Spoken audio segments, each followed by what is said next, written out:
Hey there, and welcome. Let's do something a little different today. We're going to hit pause and take a snapshot of the world on one single day, August 31st, 2025. Now, at first glance, it just looks like a random jumble of headlines, right? A bunch of disconnected events. But if we look just a little bit closer, you'll see there's a powerful theme that connects everything. So over in Tianjin, China, you've got world leaders meeting. They're shaking hands, smiling for the cameras, but they're really drawing new lines in the sand for global influence. Meanwhile, from the Vatican, a single, powerful voice cuts through the noise, calling for an end to what he calls a pandemic of arms. And back in Washington, D.C., the whole system, the very gears of government, are seizing up, threatening to grind to a complete halt.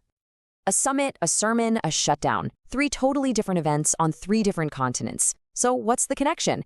Well, it all comes down to one timeless, universal idea, the struggle for power.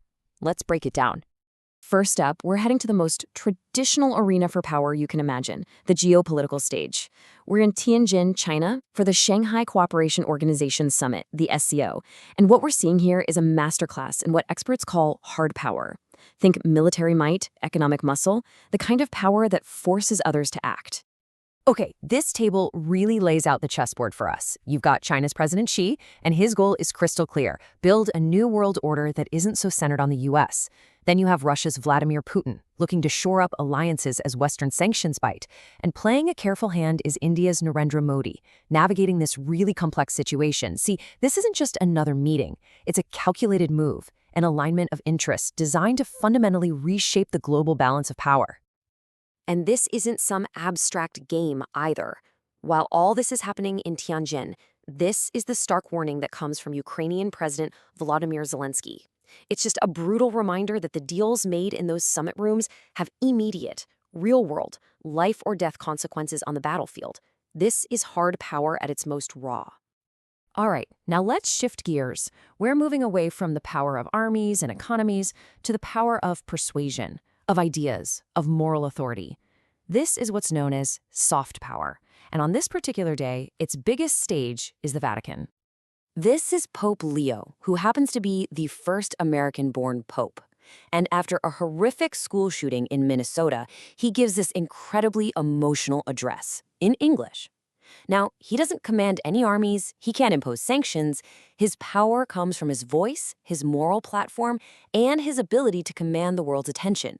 And what's behind this plea is a cost that's just devastatingly human. 2. That's the number. The number of children who were killed in that Minnesota school. That one number transforms some abstract political debate into a concrete, heartbreaking tragedy. That is the power to shape hearts and minds, a force that can be every bit as influential as a treaty. Now let's pivot again, this time to a totally different kind of power struggle. This isn't between nations, but within one. We're heading to Washington, D.C., where institutional power itself is being tested. And, frankly, it's on the verge of breaking. You can almost hear the clock ticking on this one. Congress is just getting back from their summer break, and they've got this massive deadline looming at the end of the month. If they can't make a deal on a budget, the U.S. government shuts down, period. This timeline just shows you how little time they have to solve a very big problem. So what's the holdup?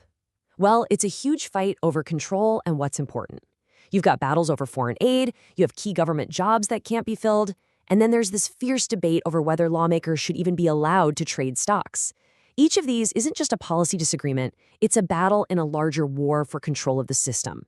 This is the power to make a government function, or the power to bring it all to a screeching halt.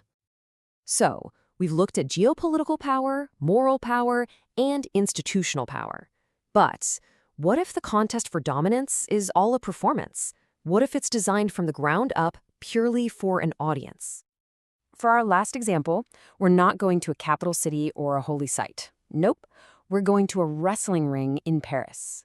This, my friends, is the power of pure spectacle. Tonight's the big WWE Fatal 4-Way match. And yeah, of course, it's scripted, but don't you dare dismiss it. This is a multi-million-dollar performance of strength, rivalry, and dominance. And it's broadcast to a massive global audience. The characters, the betrayals, the triumphs, it's a story all about who is the strongest, who is the most cunning, who is the most powerful. It's the human drama of power, just distilled into pure entertainment. Okay, so let's pull all these threads together. From a summit in Tianjin to the Vatican, from Washington to a wrestling ring in Paris, August 31st shows us that power isn't just one thing. It has many, many different faces. And you can see these echoes everywhere once you start looking. You see it in reports about a former president's health, which makes people ask, what happens when personal power starts to fade? You even see it in sports. A historic bronze medal for the U.S. volleyball team becomes this small but really potent symbol of national pride and achievement. So it all comes down to this. Whether it's through a military alliance, a moral plea, a legislative standoff, or a scripted body slam, the real story of this day, and maybe any day, is this constant, complex, and deeply human struggle for power and influence. It's a struggle that's shaping our world in ways both huge and incredibly small every single day. So the real question is, now that you know what you're looking for, where are you going to see it next? And maybe more importantly, will you recognize it when you do?